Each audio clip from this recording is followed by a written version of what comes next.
Hey, welcome to the Daily Beard for July 19th, 2019. Yeah, wow, okay, that's weird. 2019, it's the 19th. So, Lion King!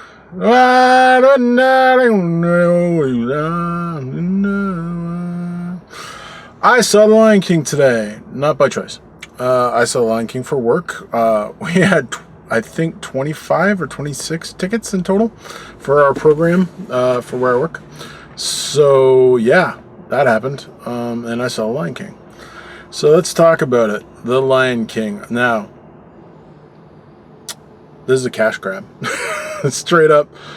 There was no need to remake this movie for other cinematically, thematically. It was done as well as it was going to be done animated. I've already seen the movie. So this movie in and of itself is a cash grab. Now I understand it. I really do. If I was to say to you, listen, I'm going to give you you're going to give me $200, but I'm going to give you $1,000 back. You're going to give me $200 all day long. And so this is going to net Disney, just in movie tickets alone, $1 billion probably, worldwide. That's not including toy sales. Toy sales are where the real money's at. Toy sales from stuffed animals and stuff like that, t-shirts, all that stuff, the toys that go with this are going to be 4 to 5 times that. So I understand why Disney did it. Because if Disney just released Lion King back in theaters, it would make some money, but it wouldn't make $1 billion and wouldn't reinvigorate the toy sales and all that kind of stuff. I get why Disney did it. I totally do. But don't tell me they did it because they're trying to value the craft of cinema or anything like that. It's all malarkey. Come on. It's a cash grab. So let's talk about this movie. If Lion King didn't exist and this was the only Lion King, it's a pretty good movie. It's not bad. I had a great deal of difficulty distinguishing the one from the other, as not from distinguishing, from not comparing is probably the better. Every line said, I was just like, yep, they said it the same, or no, they said this one very differently. And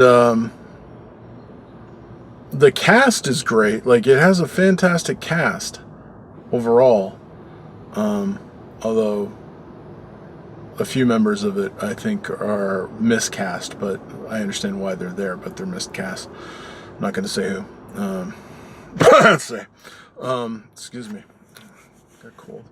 So, but yeah, Donald Glover's good as Simba, and James Earl Jones he was Mufasa, but he wasn't as good as he was last time, and I think that's partially because he's not allowed to be. You can't animate the faces on the lions to do the same things that you could with the animated lions. So there's only so much human characteristic you can get on an actual lion's face.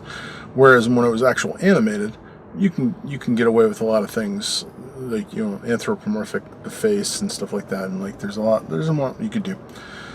So some of the lines seemed hollow because it's like Mufasa dying didn't even choke me up. Not at all. No, it choked up some other people in the theater, but there were a few moments near the end, especially the father stuff where he's like, "Oh, you are my son," and all.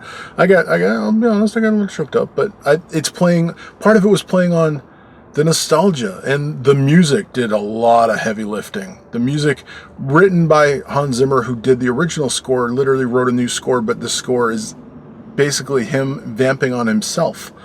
So a lot of it's just well, I know this song, but it's a little bit different, but it's not. And it's because of that, it does a lot of the heavy lifting of the nostalgia lifting. But in and of itself, it's fine, but it's a cash grab. And Disney's going to keep doing these because I can't blame them, even though I don't want them to do them. It's a sound financial thing to do. It totally is it's smart.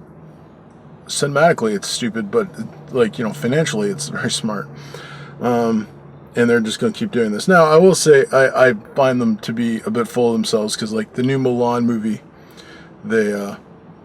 they've changed things about that from the animated one. Like there's apparently no songs, and there's no Wushu the dragon, and Disney came out and said, they were trying to be more honoring the tradition of Asia and like the history and blah blah blah blah blah.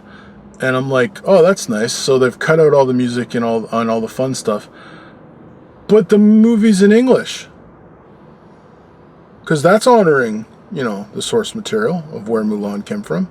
Everyone speaks English. Yeah, it's all a cash grab. And what if they did it with subtitles? Kids wouldn't watch it, and they wouldn't buy toys. So anyway, Lion King, I gave 3 out of 5, which is the exact same score I gave Jungle Book. But if I was to ever watch Jungle Book or Lion King again, I would watch the animated one. I would much rather watch the animated one on both counts. You made an okay film. Jon Favreau made both of them.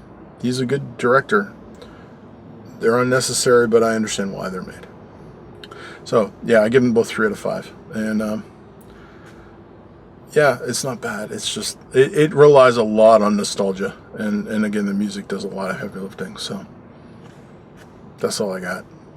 Let me know if you're excited about this movie or what. But thanks for watching. And God bless.